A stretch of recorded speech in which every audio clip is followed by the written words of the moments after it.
votos a favor y 13 abstenciones, el Senado despachó hoy la ley que tipifica como delito el maltrato infantil a discapacitados y adultos mayores. Para hablar de esta iniciativa estamos en contacto ya con el senador de la Democracia Cristiana, Patricio Walker. ¿Cómo está, senador? Muchas gracias por conversar con nosotros esta tarde. ¿Cómo está, Pamela? Mucho gusto, encantado. Bueno, senador, si nos puede entregar más detalles de este proyecto de ley que ha sido calificado ya como histórico. Bueno, de verdad que es histórico. En Chile hay mucho maltrato contra los niños, contra los adultos mayores, etcétera. Y desgraciadamente teníamos un vacío legal. Todos hemos visto imágenes, reportajes de maltrato contra niños, por ejemplo, en hogares de menores, de trabajadores de casa particular contra niños. No quiero estigmatizar a nadie, pueden ser educadoras de párvulo, profesores, etcétera. Hemos visto maltrato también corporal contra adultos mayores, discapacitados, contra mujeres, cónyuges, pareja, excónyuge, expareja, personas que efectivamente tenían una relación afectiva y no tenían sanción alguna. ¿Por qué?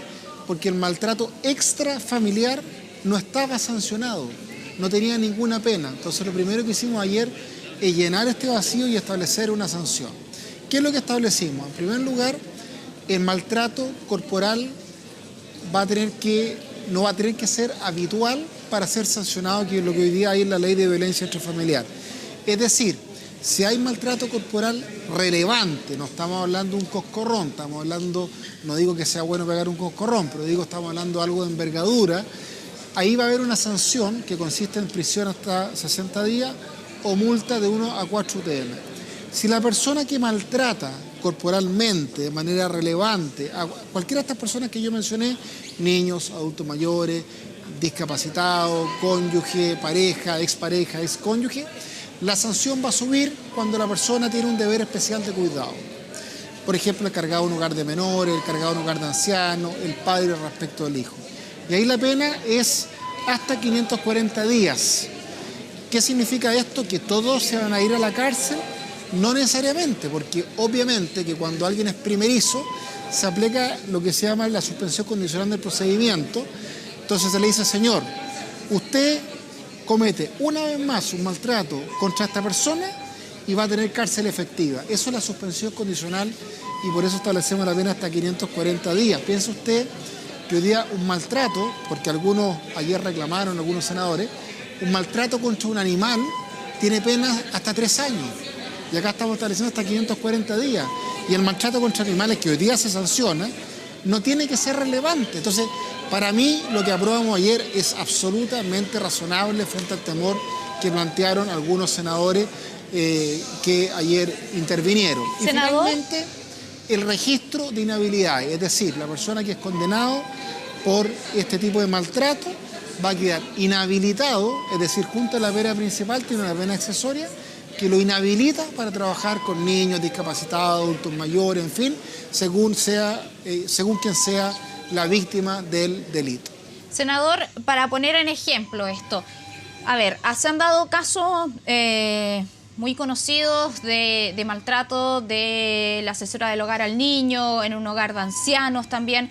A ver, por ejemplo, los zamarreos que se pueden ver en grabaciones, ¿califican dentro de este tipo de maltrato? Usted me dice un coscorrón, una palmada, si el niño se portó mal. Bueno, la verdad es que hay que tener un poco de criterio. Pero estos amarreos, estos tirones de pelo a veces que se le dan a las personas cuando están indefensas, ¿califica? Bueno, es muy buena su pregunta, porque nosotros teníamos 2 alternativas. Uno, poner todas las hipótesis de maltrato corporal relevante, que de alguna manera lo que hace hoy día el Código Penal cuando establece una diferencia entre lesiones graves, gravísimas, leves, menores, en fin. El problema en eso es que acá no estamos hablando de lesiones, pero cuando hay lesiones se aplica la sanción del delito de lesiones, que es mayor, ¿ya? Cuando no hay lesiones, que es el problema que tenemos que usted habla, ¿cierto?, de la nana que se amarrea al niño, que lo tira de la cama, en fin, u otras situaciones que uno se puede imaginar, si uno establece las hipótesis, siempre se le van a quedar algunas fuera.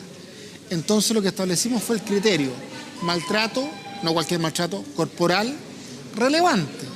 Y eso significa en la práctica que son los jueces los que van a determinar qué significa relevante.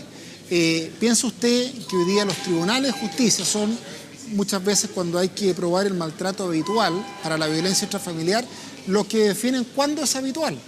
Acá van a ser también los tribunales los que digan cuándo es relevante. En consecuencia, probablemente los tribunales van a uniformar la sentencia, la jurisprudencia. No obstante, en Chile las sentencias tienen efecto relativo para la causa que se está viendo, que se está fallando, y por lo tanto eso se lo vamos a dejar a los jueces. Alguien dice, no, es que sabes que es muy vago decir maltrato corporal relevante. Yo digo, no es vago porque, por ejemplo, hoy día el maltrato de animales solamente se sanciona el maltrato contra animales. El caso del maltrato de los fiscales, los defensores públicos regionales, en fin, se sanciona el maltrato de obra a fiscales o defensores que sufren esta situación en cumplimiento de sus deberes. Por lo tanto, no estamos ante una ley penal vaga, en blanco, como algunos han dicho, pero establecemos un criterio y eliminamos algo muy importante: la precalificación de los tribunales de familia, porque hoy día, por ejemplo, cuando hay violencia intrafamiliar, me salgo de la violencia extrafamiliar, hay que tener un visto bueno, un permiso de los tribunales de familia para llegar a los fiscales.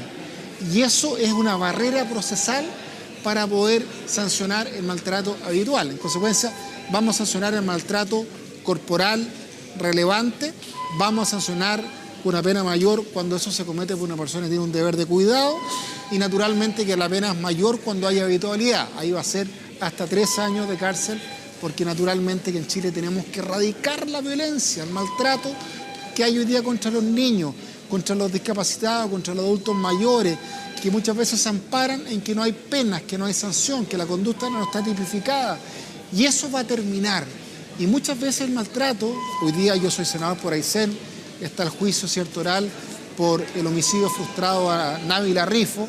Bueno, antes hubo muchos actos, parece, de violencia intrafamiliar. Entonces, paremos a tiempo el maltrato para no tener que lamentar femicidios, violaciones, situaciones graves, no obstante que el maltrato es grave, que después todos nos lamentamos. Senador, ¿se necesitan testigos? ¿Puede ir otra persona a dar cuenta a Carabineros de esta situación? Porque los niños de alguna manera se pueden comunicar, pueden recurrir a un profesor, por ejemplo, si es que lo están agrediendo en la casa. Un adulto mayor igual puede hacer esto, pero tenemos el caso de algunas personas discapacitadas que tienen la imposibilidad de comunicarse verbalmente. ¿Cómo una persona denuncia aquello? ¿Cómo se lo dice a un familiar? ¿Y cómo se comprueba que efectivamente tuvo un trato denigrante?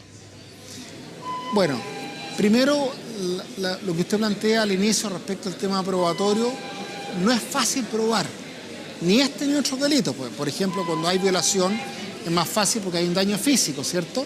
Claro, pero cuando no hay daño físico... Eso es lo que le voy a decir. Cuando hay abuso sexual infantil, tocación indebida, tampoco es fácil probar. Por eso, en el caso del maltrato, del abuso infantil, son muy importantes los peritajes. Los peritajes que hacen psicólogos especializados en poder decir cuándo la víctima dice la verdad o cuándo está mintiendo. En segundo lugar, en algunos casos hay grabaciones, hay videos. Hemos visto, por ejemplo, no sé si usted se recuerda, una encargada o que trabajaba en un hogar de ancianos, de adultos mayores, y la persona se amarreaba a la señora y la denigraba, la menoscababa. Sí, también el caso de una asesora del hogar con un niñito también. Exactamente, hay muchos casos que hay filmaciones. Eso obviamente permite que la prueba sea mucho más fácil de rendir y de poder probar la conducta. En otros casos vamos a tener que recurrir a testigos, a peritaje, y desgraciadamente hay gente que muchas veces no denuncia. Si los testigos no denuncian, por ejemplo el caso que usted dice, Pamela, de las personas discapacitadas, naturalmente que nadie va a hacer justicia. Entonces acá hay una responsabilidad de todos los que tengan conocimiento de estas conductas, de estos hechos, que ahora van a ser delitos, para denunciar. Senador, por ejemplo, hay un punto que queda en duda quizás que tiene que ver con los padres, porque se habla de las personas que están al cuidado de niños, adultos mayores y también personas con discapacidad. Pero ¿qué pasa cuando es el padre o la madre? ¿También califica dentro de estas sanciones? Absolutamente, porque naturalmente que los padres tienen el derecho a corregir a los hijos. Eso está hoy día en el Código Civil. Los padres tienen que ponerle límite a los hijos, tienen que ponerle deberes, no solamente de derechos, que hoy día se habla de derechos, pero no de deberes. Pero ¿es aceptable que un padre menoscabe, denigre maltrate gravemente, de manera relevante a un niño, no es aceptable. Uno puede decirle, usted señor, este fin de semana no sale a la casa, está castigado, uno puede buscar muchas maneras que signifique poner límites, pero no el maltrato, el menoscabo grave, degradante, relevante, que es lo que estamos sancionando, porque generalmente ese maltrato se reitera y hace que ese niño el día de mañana sea un agresor que agreda a su pareja, a sus amigos, y al final le hace un daño tremendo. Por eso esto también rige para los padres, sin perjuicio de respetar el derecho de ellos de poner límite y de corregir a sus hijos, como lo establece el Código Civil.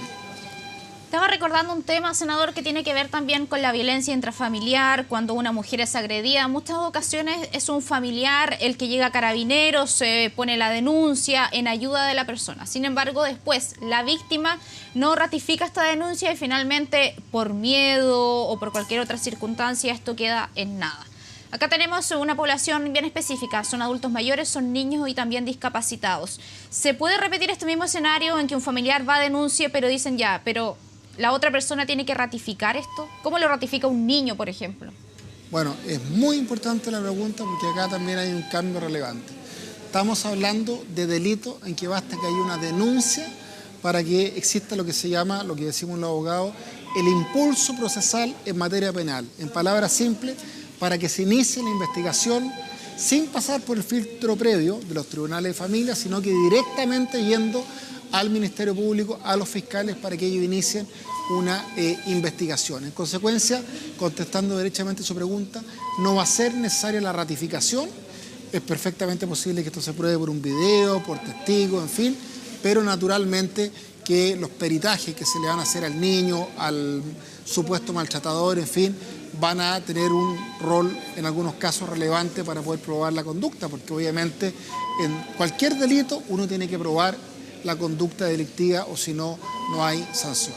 ¿Ustedes van a tener conversaciones, o quizás ya la tuvieron con Carabineros, por ejemplo, para que ellos también tengan en cuenta cuál es el criterio? ¿Qué pasa si los llama un niño y llegan a la casa y ellos consideran que quizás esta agresión no era tan relevante? Porque ya me decía, de parte de los jueces hay que tener un criterio, pero de parte de Carabineros también, o Policía de Investigación, el que corresponda o el que esté más cerca. Bueno, Carabineros cumple un rol fundamental, ellos tienen un número en que uno puede denunciar. Ellos hoy día, en el caso de violencia intrafamiliar, tienen un rol, pero ahora van a tener atribuciones mucho más amplias, naturalmente, porque efectivamente, una vez que esté aprobada esta ley, estamos en primer trámite, ¿cierto? Ya lo aprobamos en general y en particular, estamos en último trámite, perdón, por lo tanto está listo para ser ley de la República, y una vez que esté promulgado por la Presidenta de la República, yo creo que Carabineros tiene que hacer una nueva capacitación, ¿cierto? A sus carabineros, lo mismo la PDI, y cualquier persona, funcionario público, médico, enfermera, matrona, cualquier persona que tome conocimiento de estos delitos, tiene que denunciar en un plazo máximo de 48 horas esta conducta, para que no ocurra lo que ocurre muchas veces en Chile, que estas conductas no se denuncian y por lo tanto no hay sanción. También me quedó una duda, quizás no tiene que ver con lo de Carabineros, tiene que ver con lo anterior respecto de cuando se comprueba finalmente que hubo una agresión relevante a un niño, un adulto mayor, a una persona con discapacidad. ¿Qué pasa con la víctima finalmente? Por ejemplo, a una pareja de padres se le puede quitar el niño también para que sea llevado a otro familiar. Si no hay familiares, puede ir a dar a un centro del Sename. Y que también ese punto es relevante porque muchas veces finalmente el destino del niño, en el caso del Sename, puede ser peor que estar en el lugar donde está, porque ahí también puede recibir malos cuidados, no en todos los lados, pero ya hemos conocido varios casos. A ver, nuestra apuesta es que estos niños que tengan un caso de maltrato relevante por parte de sus padres, corporal, en fin, no se vayan a hogares del Sename, hogares de menores, casas de acogida o residencia. Y por eso yo le decía a usted que cuando una persona, por ejemplo un papá que tiene un deber especial de cuidado, maltrata corporalmente de manera relevante a un niño, no obstante que la pena es hasta 540 días, se le puede dar la suspensión condicional si tiene reprochable conducta anterior, es decir, si no tiene condenas anteriores. ¿Para qué? Para darle una oportunidad, ¿se fija? Y no mandarle a un hogar de menores. Pero hoy día, en la actual legislación, por ejemplo, el caso de violencia intrafamiliar, los jueces actualmente tienen atribuciones, los jueces de familia, ¿cierto?, para poder separar al niño de su hogar. En ese caso, lo que nosotros estamos promoviendo a través de otra ley es que los niños ojalá estén a cargo de una familia de acogida, de un tío, de la abuela, del abuelo, y que no se vayan a un hogar de menores. O sea, nosotros estamos muy conscientes de eso. Piensa usted que hoy día solo el 8% de los niños que están en riesgo social o cuyos derechos han sido vulnerados están en hogares de menores. Antes, el año 90, era el 70% de los niños. Queremos ir reduciendo el porcentaje de niños que están en casas de acogida y residencia, porque naturalmente, por los casos que hemos visto, tenemos experiencias muy buenas, como el caso María Ayuda, el Hogar de Cristo, pero otros hogares de menores que dejan mucho que desear y que producen un daño tremendo a esos niños. Por eso decimos que sea el último recurso ese y no queremos que sea la salida fácil. Bien, senador Patricio Walker, muchas gracias por concedernos esta entrevista y aclararnos varios puntos de este proyecto de ley. Que esté muy bien. Muchas gracias, Pamela, que esté muy bien.